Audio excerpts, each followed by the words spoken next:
नमस्कार, आपका स्वागत है। आप देख रहे हैं एमएस न्यूज 18 इंडिया काशी।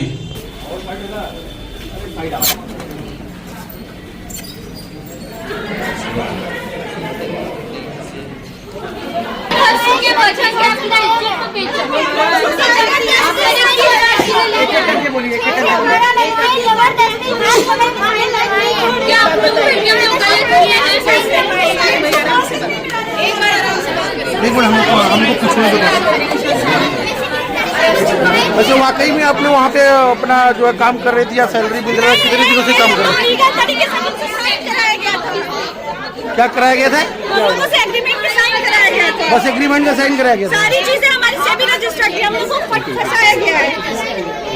हम लोगों को कल भी फंसाया गया था। जी, पुलिस आपको कितने बजे गिरफ्तार की है पुलिस आपको? हम लोग गलती नहीं, कहीं से तो गिरफ्तारी क्यों करेंगे हमारी? हम लोग कोई फ्रॉडिंग नहीं करेंगे। नहीं करते लोग, कोई फर्जी कॉल सेंटर में काम नहीं करते। आपको कितने दिन हुआ था ज्वाइन करने?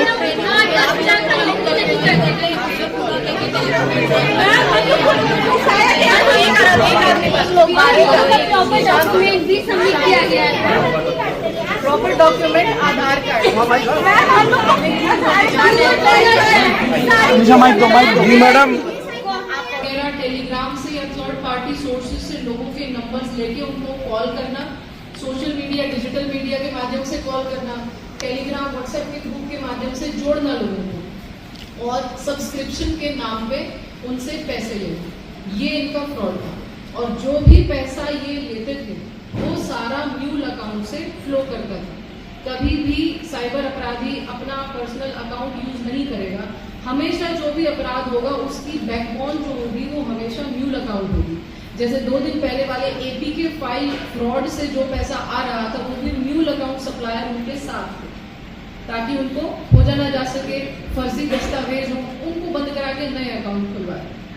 तो आपके यहाँ पे हर रोज नए रोजगार आ रहे हैं, नए लड़के नई लड़कियां यहाँ पर रोजगार प्राप्त करने के लिए आते हैं और एक बड़े तबके का समाज पढ़ाई वाला भी है जो जस्ट कॉलेज के बाद ग्रेजुएट्स लड़के हैं लड़कियां हैं, उनको क्विक जॉब चाहिए होती है।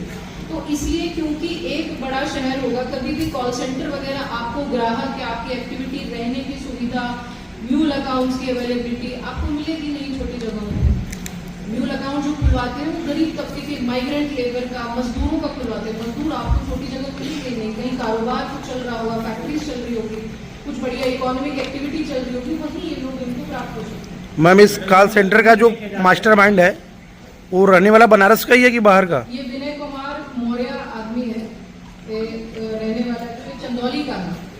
ये संचालक है इसका। एक संचालक अभी हमने अभी रखा है, वो क्योंकि मौके से नहीं मिला, उसका नाम भी आया है, संभवतः ये इसका भाई ही है, सतीश मौर्य, हाँ, अंबरलाल मौर्य, सतीश मौर्य, विनय मौर्य, ये 3 लोग ये इनके संचालक हैं जो सारा का सारा चीज ऑपरेट करते हैं, वर्किंग कैपिटल देते हैं, सामान देते हैं, लोगों को हायर करते हैं, उनको सैलरी देते हैं। क्या इनका कॉल सेंटर केवल वाराणसी में ही ऐसा है कि और प्रदेश में भी है? ये देखिए चंदौली के लोग हैं और जैसा हमने बताया अभी वाराणसी में निकला है, लेकिन इनके म्यूल अकाउंट के जो मूवमेंट है वो जगह जगह पे है।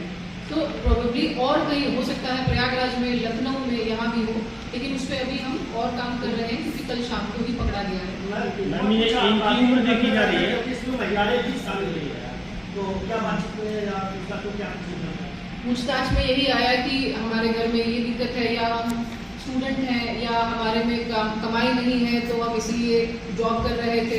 कुछ लोगों ने कहा कि हमें तो पता ही नहीं था, जो कि संभव नहीं है क्योंकि आपको पता है आपके पास कोई ट्रेडिंग की कंपनी या कोई गुड्स एंड मर्चेंडाइज है ही नहीं, कोई है ही नहीं। तो उस चीज़ का, जिस चीज़ का आप कॉल सेंटर चला रहे हो वो कोई फाइनेंशियल एक्टिविटी तो हो नहीं रही है, कोई उत्पादन नहीं हो रहा है, कोई सर्विस नहीं हो रही है, तभी आप कॉल सेंटर चलाते हैं। मैम इनकी उम्र जो देखी जा रही है सारे 20 से 21 और 20 से 30 के बीच है, ऑलमोस्ट सभी लोग 20 से 30 के बीच हैं।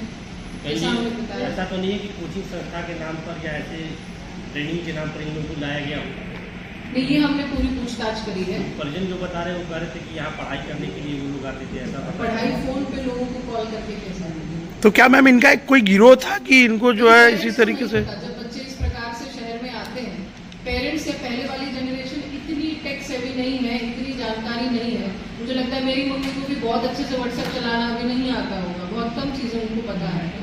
तो उनको तो यही बोल के बच्चे आते हैं कि हम पढ़ रहे हैं या हम फला जगह जॉब कर रहे हैं, लेकिन फोन करके पूरा उनको पूरा डेटा दिया जाता है। सही जानकारी नहीं पता। मैम इन लोगों को सैलरी बेस पे रखा जाता था या फिर सैलरी बेस पे सैलरी और कमीशन भी दिया जाता है। अगर कोई बड़ा कस्टमर लगभग कुछ पता है कितना सैलरी दिया जाता है? सैलरी इनकी आप 15 से 20 हज़ार तक मैक्स, किसी को 10 हज़ार, डिपेंड करता है क्या काम करा रहे हैं। पुराने लोगों को ज़्यादा दे रहे हैं, नए लोगों को कम दे रहे हैं। मैम सैलरी अकाउंट में आती थी, कैश दी जाती थी? सैलरी ज़्यादातर कैश दी जाती है। सॉरी, ये डोमेस्टिक सेटअप था या इंटरनेशनल? ये डोमेस्टिक कम्प्लीटली सारे इंडियंस का फ्रॉड कर रहे हैं, सारे इंडियंस के साथ ही फ्रॉड कर रहे हैं।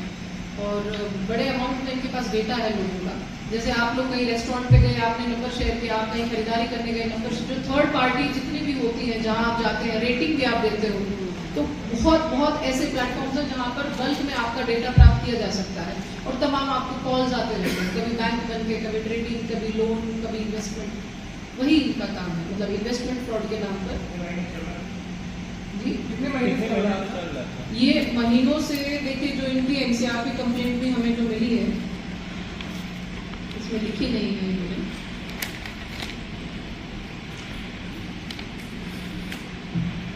ये करीबन 3 महीने से तो चल रहा है, 2-3 महीने से चल रहा है। बिकॉज कुछ लोग आए गए, जब हमें ज़्यादा मूवमेंट दिखी है 20-30 लोगों की, तब हमने जाके रेकी कराया है।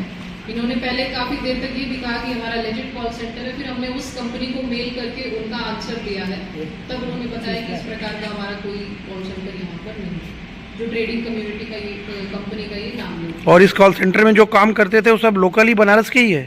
ये सारे लड़के लड़कियाँ मिर्ज़ापुर के भी हैं, कुछ लोग चंदौली के हैं, ज़्यादातर लोग वाराणसी के ही हैं, लोकल ही हैं, गाजीपुर के भी लोग हैं। केसेस जो होते हैं उसमें देखा जाता है कि एक जोन या एक पनारा होते हैं जहाँ पे चाहे वो मकान मालिक चाहे रेंट पे ले लेते हैं, लेकिन आमतौर पर जो लैंडलॉर्ड होते हैं वो रेंट एग्रीमेंट के साथ बात करते हैं। लेकिन ये भी एक तरीके से जिंदगी का पार्ट दिखता है कि इन लोगों के साथ नहीं होती, तो क्या ये लोग की कार्रवाई के दायरे में रहेंगे? आई थिंक ये देखा जाता है कि जो एक्सपीरियंस देते हैं ये लोग और ये देता रहता है। जी, ये बात बिल्कुल सही, आपने बहुत अच्छा पॉइंट बताया है।